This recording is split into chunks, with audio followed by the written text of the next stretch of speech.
Now I'm going to talk to you a little bit about unconventional shooting position. All that really means is a shooting position that you're not used to, or a shooting position that's not the standard training norm, i.e.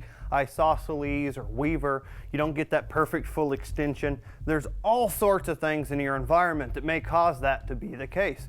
Whether it's your own sofa, your couch, your love seat, coffee table, staircase here, whatever positions that you can shoot from while you're injured, while you've fallen into, it doesn't have to be a perfect, stable shooting platform. A shooting, and a defensive shooting particularly, is a defensive, dynamic type of environment. Things are moving, people are moving around, bullets are flying, I may be injured, I may have fallen, whatever. Whatever position that you're in that you can quickly and effectively get rounds onto target is what's important. So I may not have the time to stand up and get in an isosceles. That's okay, shoot from the ground.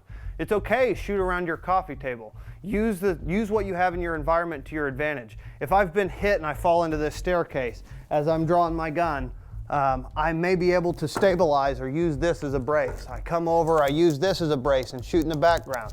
I may fall to the ground even and have to shoot through it, shoot over it. Some basic principles of knowing how to shoot from your side in that supine position. Or knowing how to roll around on the ground and shoot when your arms are at extension, when they're retracted. Basically, the principle remains the same. Shoot in positions that aren't your norm. Spend a little bit of your training time trying to pick up your sights in an awkward position. Maybe you can't get the arm to full extension, so you have to stabilize it against something. Practice it in your home, again, safely with proper dry fire techniques, no live ammunition. So a couple of tips that I've picked up along the way, I believe can be invaluable, because there's many reasons we might end up on the ground or on our side. I've been shot, I've been hit, I've been tackled, I've been, whatever.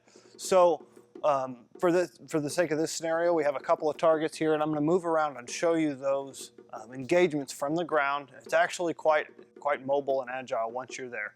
So I got shot, I hit the ground. Maybe I had my gun out, maybe I didn't. I'm going to try and gain access to it. Administrative note, or a side note here, is that whenever you're drawing a handgun from the ground, in training or otherwise if possible, I'm going to extend this leg out so that I absolutely don't cross it or sweep myself with it as it comes into play. Anytime that I engage, in real life I may actually sweep over my knee, but I'm going to drop this leg if I'm going to swing the gun that way.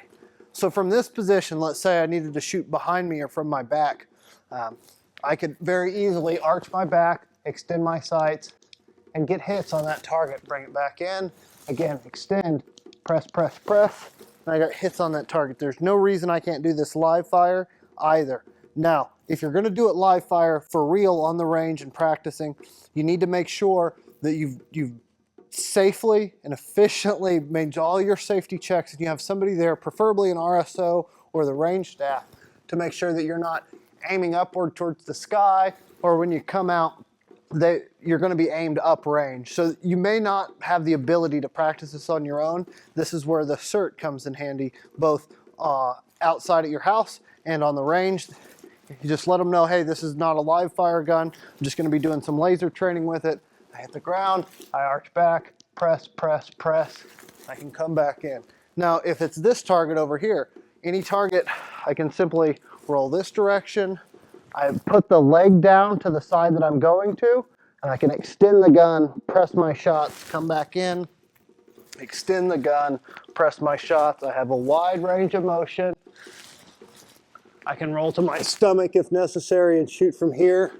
I can shoot from one side. You just keep, the legs are the key. Wherever I straighten my leg from or push with my feet it's gonna matter, okay? So another thing is, let's say this threat here is closing on me. I have the gun indexed here, but between myself and the target are my legs. So it's vitally important that I don't shoot my leg. Even with the lasers, I want to make sure that I get this down pat. Let's say this target's closing the distance on me and trying to attack.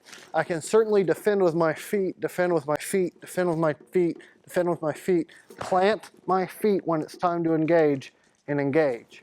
I can do this over and over and over again with many different attackers. Boom, boom, boom, plant, engage. Oh, he's coming from over here. I shoot. I can shuffle my body.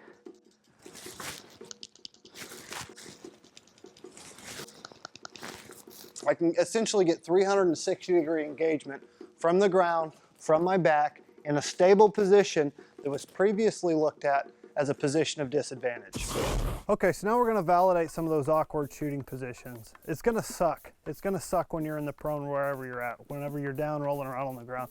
We've mitigated a little bit of that today by bringing out a piece of carpet. You can bring out anything you have at home, a mat, a yoga mat, whatever it is, just to kind of reduce the amount of suck, so to speak, and prolong your training experience without you kind of getting disheartened by it. So in context, it could be anywhere. This happens to be a minivan. I'm just gonna draw my gun as I get into position, fall down, and use my feet to kind of perpetuate my body forward. So I've drawn my gun, I'm gonna hit the ground, get down behind it. I don't wanna overexpose myself. So I'm gonna hide as much as I can, extend, back in, extend, back in. So I'm hidden behind the car, pop out, press my shots. So guys, that's essentially it. Whatever you have to work with, whatever cover you have to work with, whatever's in your environment that you can practice these and get some different positions in. The important part is you don't want the first time you're doing it to be real life. So play through the scenario, see what works for you.